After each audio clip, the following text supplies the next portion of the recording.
بسم اللہ الرحمن الرحیم۔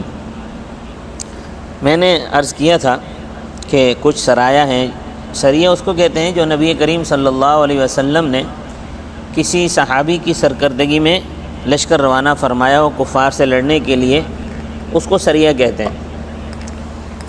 تو کچھ سرایہ چھوٹے چھوٹے ہوئے ہیں، ان کا بیان بھی ضروری ہے، چونکہ یہ بھی نبی کریم صلی اللہ علیہ وسلم کے زمانے میں ہوئے اور آپ کی سیرت کا حصہ ہیں۔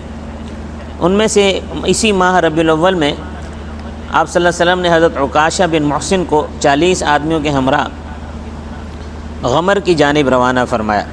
وہاں جو لوگ تھے وہ خبر پاتے ہی بھاگ گئے۔ جب وہاں کوئی نہ ملا تو شجاع بن وہب کو ادھر ادھر تلاش میں روانہ کیا، تو قرائن سے ان کو ان کے مویشیوں کو کچھ پتہ نہ چلا۔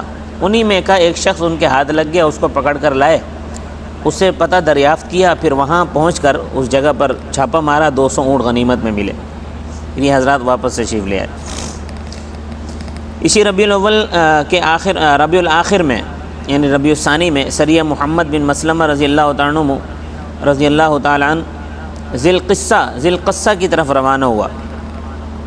ذی القصہ یہ ایک موضع کا نام ہے جو مدینہ سے تقریباً 20 میل کے فاصلے پر ہے۔ 10 آدمیوں کے ساتھ حضرت محمد بن مسلمہ کو آپ صلی اللہ علیہ وسلم نے روانہ فرمایا ذی القصہ کی طرف۔ بنی ثعلبہ اور بنی عوال کا مقابلہ ہونا تھا وہاں۔ رات کو پہنچ کر سو گئے۔ غنیم پہاڑوں میں چھپ گیا۔ جب یہ سو گئے تو 100 آدمیوں نے آ کر شبخون مارا اور سب کو شہید کر ڈالا۔ محمد بن مسلمہ زخمی ہوئے، ان کو مردہ سمجھ کر چھوڑ کر چلے گئے۔ ایک مسلمان ادھر سے گزرا اور محمد بن مسلمہ کی لاش کو اٹھا کر مدینہ لایا۔ اب رسول اللہ صلی اللہ علیہ وسلم نے ان کا انتقام لینے کے لیے حضرت ابو عبیدہ بن جراح رضی اللہ تعالیٰ عنہ کو 40 آدمیوں کے ہمراہ ذی القصہ کی طرف روانہ فرمایا۔ انہوں نے وہاں پہنچ کر ان پر حملہ کیا۔ وہ لوگ شکست کھا کر بھاگ گئے۔ ابو عبیدہ ان کے مویشی پکڑ لائے اور مدینہ واپس ہوئے۔ اس کو سریہ ذی القصہ ثانی کہتے ہیں۔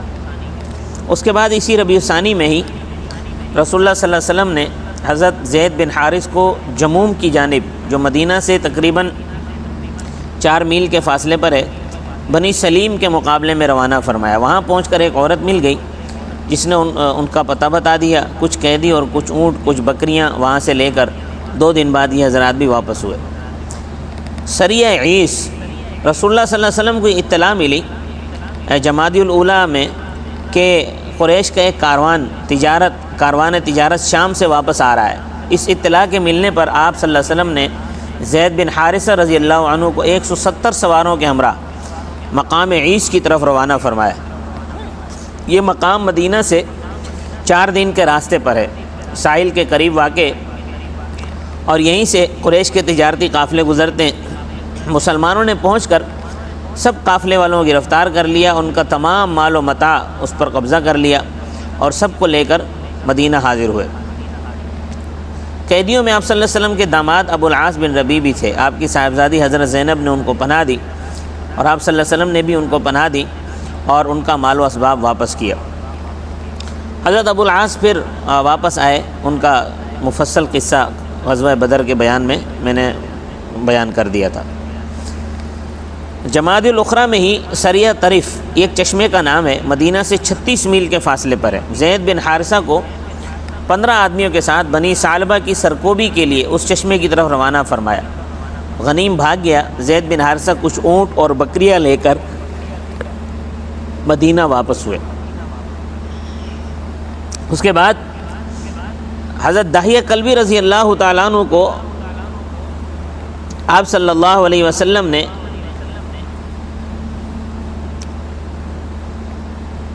اپنا خط دے کر قیصر روم کے پاس بھیجا۔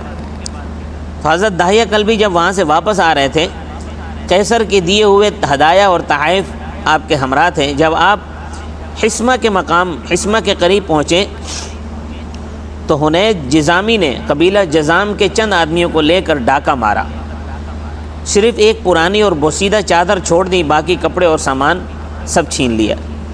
یہ جو حسمہ ہے یہ وادی القریٰ کے قریب ایک موضع ہے جہاں قبیلہ جزام آباد ہے۔ ابن سعد اور ابن سید الناس کہتے ہیں کہ یہ سریہ جمادی الاخری سن 6 ہجری میں روانہ کیا گیا۔ حافظ ابن قیم کہتے ہیں کہ یہ واقعہ صلح حدیبیہ کے بعد کا ہے، اس لیے کہ حدیبیہ سے واپسی ہی کے بعد داہیہ کلبی کو قیصر روم کے پاس آپ صلی اللہ علیہ وسلم نے اپنا خط دے کر روانہ فرمایا تھا۔ اب یہ رفاعہ بن زید جذامی جو مشرف اسلام ہو چکے تھے، جب ان کو اس کی اطلاع ہوئی تو وہ چند مسلمانوں کو اپنے ہمراہ لے کر پہنچے اور حنید سے وہ تمام سامان چھین کر حضرت داہیہ کو واپس دلایا۔ داہیہ رضی اللہ تو مدینہ پہنچے اور آپ صلی اللہ علیہ وسلم کو اطلاع کی۔ آپ صلی اللہ علیہ وسلم نے 500 صحابہ کو زید بن حارثہ کی سرکردگی میں حسمہ کی طرف روانہ کیا۔ یہ لوگ رات کو چلتے، دن کو چھپ جاتے۔ صبح کو پہنچتے ہی ایک دم ان پر چھاپا مارا، حنید اور اس کے بیٹے کو قتل کیا۔ 100 عورتیں اور بچے گرفتار ہوئے، 1000 اونٹ اور 5000 بکریاں ہاتھ لگیں۔ چونکہ انہی کے ساتھ رفاعہ بن زید کے لوگ بھی رہتے تھے جو مسلمان تھے، تو غلطی سے ان کے بچے اور عورتیں گرفتار ہو گئے۔ رفاعہ بن زید آپ کی خدمت میں حاضر ہوئے۔ آپ نے حضرت علی کو ان کے ہمراہ روانہ کیا کہ زید کو حکم دیں کہ تمام قیدی چھوڑ دیے جائیں اور سب مال واپس کر دیے جائیں، حتیٰ کہ نمدہ اور کجاوا بھی واپس دے دیا جائے۔ اس سریے کو سریہ حسمہ کہتے ہیں۔ اس کے بعد سریہ واد القرا رجب میں سن 6 ہجری میں پیش آیا۔ ماہ رجب میں حضرت زید بن حارثہ کو بنی فزارہ کی سرکوبی کے لیے وادی القرا کی جانب روانہ فرمایا۔ چند مسلمان شہید ہوئے اور زید بن حارثہ زخمی ہوئے۔ سریہ دومتہ الجندل شعبان، حضرت عبداللہ بن عمر رضی اللہ تعالیٰ عنہما راوی ہیں کہ رسول اللہ صلی اللہ علیہ وسلم مسجد میں تشریف فرما تھے۔ ابو بکر اور عمر اور عثمان اور علی اور عبد الرحمن بن عوف، عبداللہ بن مسعود، معاذ بن جبل، حذیفہ بن یمان اور ابو سعید خدری رضی اللہ تعالیٰ عنہم اجمعین اور 10واں میں سب آپ کی بارگاہ میں حاضر تھے۔ ایک نوجوان انصاری حاضر خدمت ہوا اور سلام کر کے بیٹھ گیا اور عرض کیا کہ یا رسول اللہ، سب سے بہتر کون سا مسلمان ہے؟ آپ صلی اللہ علیہ وسلم فرمایا جس کے اخلاق سب سے بہتر ہوں۔ اس نے سوال کیا کون مسلمان سب سے زیادہ ہوشیار اور سمجھدار ہے؟ آپ نے فرمایا جو سب سے زیادہ موت کو یاد کرنے اور یاد رکھنے والا ہو، موت آنے سے پہلے سب سے زیادہ موت کی تیاری کرنے والا ہو، ایسے لوگ سمجھدار اور ہوشیار ہیں۔ انصاری نوجوان تو ساکت ہو گیا۔ آپ مجلس کی طرف متوجہ ہوئے اور فرمایا 5 خصلتیں نہایت خطرناک ہیں، اللہ تعالیٰ تم کو ان سے پناہ دے اور ان کے دیکھنے سے محفوظ رکھے۔ پہلی خصلت کہ جس قوم میں بے حیائی کھلم کھلا پھیل جائے، اس قوم میں طاعون اور وہ بیماریاں پھیلتی ہیں جو پہلے کبھی ظاہر نہ ہوئی تھیں۔ نمبر 2، جو قوم ناپ تول میں کمی کرتی ہے وہ قحط سالی اور مشقتوں میں مبتلا ہوتی ہے اور ظالم بادشاہ ان پر مسلط کر دیا جاتا ہے۔ نمبر 3، جو قوم اپنے مال کی زکوٰۃ نہیں نکالتی ان سے بارش روک لی جاتی ہے۔ اگر جانور نہ ہوتے تو بالکل بارش سے محروم کر دیے جاتے۔ اور نمبر 4، جو قوم اللہ عز و جل اور اس کے رسول کا عہد توڑتی ہے تو اللہ تعالیٰ اجنبی دشمنوں کو ان پر مسلط کر دیتا ہے اور وہ غیر قوم کے لوگ ان کے ہاتھ میں جو کچھ ہوتا ہے وہ سب لے لیتے ہیں۔ اور 5، اور جب پیشوا اور حکام کتاب اللہ کے خلاف فیصلہ کرنے لگیں اور متکبر اور سرکش ہو جائیں تو اللہ تعالیٰ آپس میں پھوٹ ڈال دیتے ہیں۔ اس کے بعد رسول اللہ صلی اللہ علیہ وسلم نے حضرت عبد الرحمن بن عوف کو حکم دیا کہ میں آج یا کل تم کو ایک مہم پر بھیجنے والا ہوں، تیار ہو جاؤ۔ اگلے روز جب نماز سے فارغ ہوئے تو عبد الرحمن بن عوف کو بلایا اور اپنے سامنے بٹھلایا، دست مبارک سے ایک سیاہ عمامہ ان کے سر پر باندھا اور 4 انگشت کا شملہ پیچھے چھوڑا۔ فرمایا اے ابن عوف، اسی طرح عمامہ باندھا کرو، اس طرح بہت بھلا معلوم ہوتا ہے۔ اس کے بعد حضرت بلال کو حکم دیا کہ ایک جھنڈا لا کر عبد الرحمن بن عوف کو دیں۔ پھر آپ صلی اللہ علیہ وسلم نے اللہ عز و جل کی حمد و ثنا کی اور اپنے اوپر درود پڑھا اور عبد الرحمن بن عوف سے مخاطب ہو کر فرمایا کہ یہ جھنڈا لے کر اللہ کی راہ میں جہاد کے لیے جاؤ۔ جن لوگوں نے اللہ کے ساتھ کفر کیا ان سے قتال کرو۔ دیکھو، خیانت اور غدر نہ کرنا، کسی کے ناک کان نہ کاٹنا، کسی بچے کو قتل نہ کرنا، یہ اللہ کا عہد ہے اور اس کے نبی کی سنت ہے۔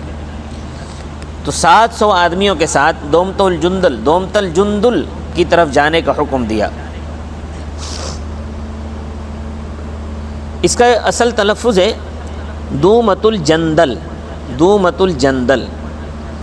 تو دومۃ الجندل کی طرف جانے کا حکم دیا اور یہ ارشاد فرمایا کہ اگر وہ تمہاری دعوت قبول کر لیں اور اسلام لے آئیں تو وہاں کے رئیس کی بیٹی سے نکاح کرنے میں تأمل نہ کرنا۔ حضرت عبد الرحمن بن عوف روانہ ہوئے، وہاں پہنچ کر لوگوں کو اسلام کی دعوت دی، 3 روز تک برابر ان کو اسلام کی دعوت دیتے رہے۔ تیسرے روز دومۃ الجندل کے رئیس اصبح بن عمر نے اسلام قبول کیا، جو کہ مذہباً عیسائی تھا۔ اس کے ساتھ اور بہت سے لوگوں نے اسلام قبول کیا، اور آپ صلی اللہ علیہ وسلم کی پیش گوئی کے مطابق عبد الرحمن بن عوف رضی اللہ تعالیٰ عنہ کا نکاح وہاں کے رئیس اصبح کی بیٹی تماظر سے ہوا۔ حضرت عبد الرحمن اس کو اپنے ساتھ مدینہ لے آئے، اور ابو سلمہ بن عبد الرحمن جو کبار تابعین اور جلیل القدر حفاظ میں سے ہیں، وہ ان کے بطن سے پیدا ہوئے۔ سریہ فدق شعبان میں ہی یہ سریہ ہوا۔ رسول اللہ صلی اللہ علیہ وسلم کو یہ خبر ملی کہ بنی سعد بن بکر نے یہود خیبر کی امداد کے لیے فدق کے قریب لشکر جمع کیا ہے، تو آپ صلی اللہ علیہ وسلم نے حضرت علی کو 100 آدمیوں کے ہمراہ فدق کی طرف روانہ فرمایا۔ راستے میں ان کو ایک شخص ملا، ڈرانے دھمکانے سے معلوم ہوا کہ بنی سعد کا جاسوس ہے۔ امن دے کر اس سے پتہ دریافت کیا، اس نے ان کا ٹھیک پتہ بتلایا، اسی کے مطابق پہنچ کر ان پر حملہ کیا۔ بنو سعد تو بھاگ گئے، اور مسلمان 500 اونٹ اور 2000 بکریاں لے کر واپس ہوئے۔ سریہ ام قرفہ ایک عورت کی کنیت ہے جس کا نام فاطمہ بنت ربیعہ تھا۔ یہ عورت قبیلہ بنی فزارہ کی سردار تھی۔ زید بن حارثہ رضی اللہ تعالیٰ عنہ ایک مرتبہ مال تجارت لے کر شام کو جاتے ہوئے یہاں سے گزرے۔ بنی فزارہ کے لوگوں نے ان کو مار کر زخمی کیا، تمام سامان چھین لیا۔ زید مدینہ واپس آ گئے۔ آن صلی اللہ علیہ وسلم نے ان کی سرکوبی کے لیے ایک لشکر زید کی سرکردگی میں روانہ کیا، جو کامیابی کے ساتھ واپس آیا۔ سریہ عبداللہ بن عتیق، قتل ابی رافع بن حقیق یہودی، یہ واقعہ سن 3 ہجری کے واقعات میں نے بیان کر دیا تھا۔ یہاں یاد دلانا مقصود یہ ہے کہ بعض فرماتے ہیں کہ یہ واقعہ جو ہے سن 5 ہجری میں پیش آیا، اور بعض فرماتے ہیں کہ نہیں، سن 6 ہجری میں پیش آیا۔ ابو رافع کے قتل ہو جانے کے بعد یہود نے اسیر بن رزام کو اپنا امیر اور سردار بنا لیا۔ اس نے رسول اللہ صلی اللہ علیہ وسلم سے مقابلے کے لیے تیاریاں شروع کر دیں۔ قبیلہ غطفان اور دیگر قبائل کو رسول اللہ صلی اللہ علیہ وسلم سے جنگ کرنے کے لیے آمادہ کیا۔ آپ صلی اللہ علیہ وسلم کو جب اس کا علم ہوا تو عبداللہ بن رواحہ کو 3 آدمیوں کے ساتھ تحقیق حال کے لیے روانہ فرمایا۔ عبداللہ بن رواحہ نے آ کر خبر دی کہ واقعہ صحیح ہے۔ رسول اللہ صلی اللہ علیہ وسلم نے 30 آدمیوں کو عبداللہ بن رواحہ کے ساتھ روانہ فرمایا کہ جاؤ ان کو بلا کر لاؤ تاکہ ان سے زبانی گفتگو کریں۔ اسیر بن رزام نے 30 آدمی ہمراہ لیے اور روانہ ہوئے۔ 30 آدمی یہاں سے گئے تھے اور 30 آدمی وہاں سے آنے لگے۔ تو اب ہوا یوں کہ ایک اونٹ پر 2 آدمی تھے، ایک یہودی ایک مسلمان۔ راستے میں آ کر یہودیوں کی نیت بدلی۔ اسیر بن رزام اور عبداللہ بن انیس ایک اونٹ پر تھے۔ اسیر نے 2 مرتبہ ان پر تلوار چلانی چاہی، مگر عبداللہ بن انیس متنبہ ہو گئے۔ 2 مرتبہ تو انہوں نے درگزر فرمایا۔ اسیر نے جب تیسری بار یہ حرکت کی تو طرفین سے جنگ چھڑ گئی، سارے کے سارے یہودی قتل کر دیے گئے۔ ان میں کا صرف ایک آدمی بچا جو بھاگ گیا، اور مسلمانوں میں سے بحمدللہ کوئی بھی شہید نہ ہوا۔ صرف عبداللہ بن امیس رضی اللہ عنہ کو زخم آیا۔ جب یہ لوگ مدینہ واپس آئے تو رسول اللہ صلی اللہ علیہ وسلم نے فرمایا کہ اللہ تعالیٰ نے تم کو ظالموں سے نجات دی ہے۔ عبداللہ بن انیس کے زخم پر آپ صلی اللہ علیہ وسلم نے اپنا لعاب مبارک لگا دیا، اور آپ کا زخم فوراً اچھا ہو گیا۔ چہرے پر ہاتھ پھیرا اور دعا فرمائی۔ کچھ اور سرایا بھی ہیں، انشاءاللہ ان کا تذکرہ بھی یوں ہی کر دیا جائے گا۔ وما علینا الا البلاغ المبین۔ آپ چینل کو سبسکرائب کیجیے۔